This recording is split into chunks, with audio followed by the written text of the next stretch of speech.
गंजबसौदा में स्थानीय press club में तहसीलदार अरविंद यादव, जिला फील्ड ट्रेनर अभय शर्मा, नरेंद्र ठाकुर ने स्वगणना को लेकर एक प्रेस वार्ता आयोजित की, जहां स्वगणना के बारे में पत्रकारों को डिजिटल ऐप के बारे में विस्तार से बताया गया। यह डिजिटल ऐप में स्थानीय नागरिक स्वयं 33 बिंदुओं की जानकारी स्वयं भर सकते हैं, जो सबमिट होने पर एक यूनिट कोड प्राप्त होगा।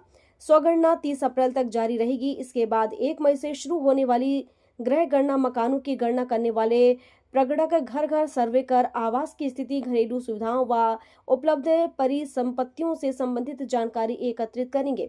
तहसीलदार अरविंद यादव ने बताया कि यह जानकारी बिल्कुल गोपनीय रखी जाएगी।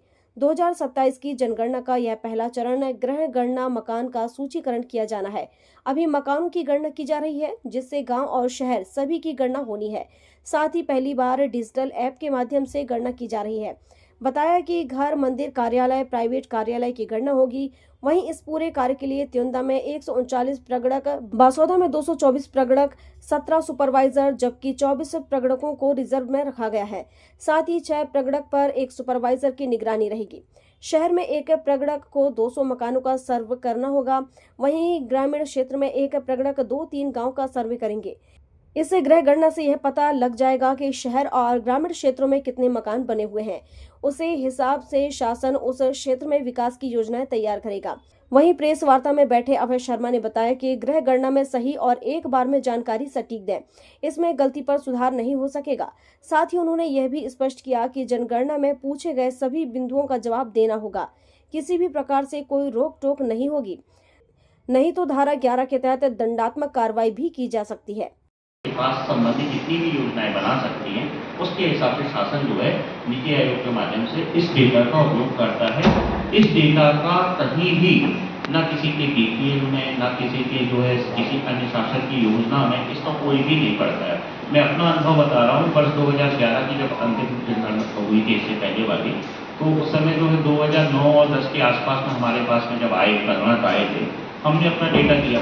मेरा कोई भी डेटा बाहर नहीं गया। ऐसे ही आप सबका कोई भी डेटा बाहर नहीं गया। आपकी किसी भी योजना का 2011 में जो जनगणना हुई थी, क्या उससे किसी योजना में बंद हुआ कि आपने जनगणना में ये बताया था इसलिए ये बंद हो गया? नहीं हुआ।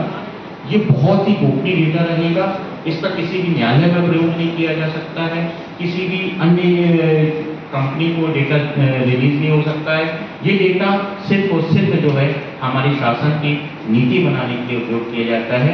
साथ में उसमें ये जब आप भरते हैं तो ये भी नहीं पता होता है कि ये डेटा जो है हमारे पास से जो है जो जा रहा है मेल सर्वर में, ये डेटा कहीं से कहीं लीक नहीं होगा।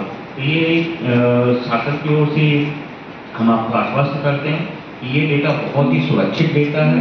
इसका आप बिल्कुल निर्भीक होकर जो जैसी जनगणना का अभियान चल रहा है और उसमें गृह गणना और जनगणना दोनों संयुक्त रूप से की जा रही है, तो उसके लिए आप किस तरह से लोगों को प्रेरित कर रहे हैं कि वो जनगणना में लोगों का साथ दे, सहयोग करें?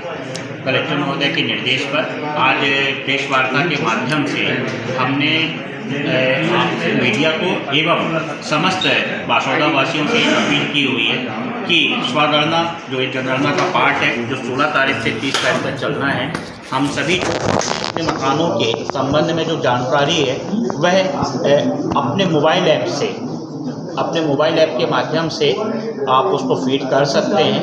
यह जानकारी देने के लिए आज यह प्रेस वार्ता आयोजित की गई थी। स्वगणना का कार्यक्रम जो है हमारा 16 से 30 तक चलेगा। 1 मई से जो है घर घर हमारे प्रगणक आएंगे और इस दायित्व को निभाएंगे। मेरा आमजन से अपील है कि विभिन्न संगठनों के माध्यम से, मीडिया के माध्यम से और अन्य माध्यमों से जो आपको जानकारी प्राप्त हो रही है, इसके अनुसार अपने मकान की गणना करें। इसके लिए हमने लिंक भी शेयर कर दिया है, फ्लो चार्ट भी शेयर कर दिया है। आप इसका उपयोग करें और जहां भी असुविधा हो वहां हमारे तहसील स्तर पर एक सेवा केंद्र बनाया जा रहा है। जहां पर आपको असुविधा होती है तो हेल्प डेस्क रहेगा, वहां पर आप आके इस संबंध में पूर्ण जानकारी प्राप्त कर सकते हैं। 1 तारीख से जो है आपके यहाँ पर प्रगणक डोर टू डोर आएंगे, वो उनसे भी आप जानकारी ले सकते हैं। गंजबसौदा से ओम प्रकाश चौरसिया की रिपोर्ट।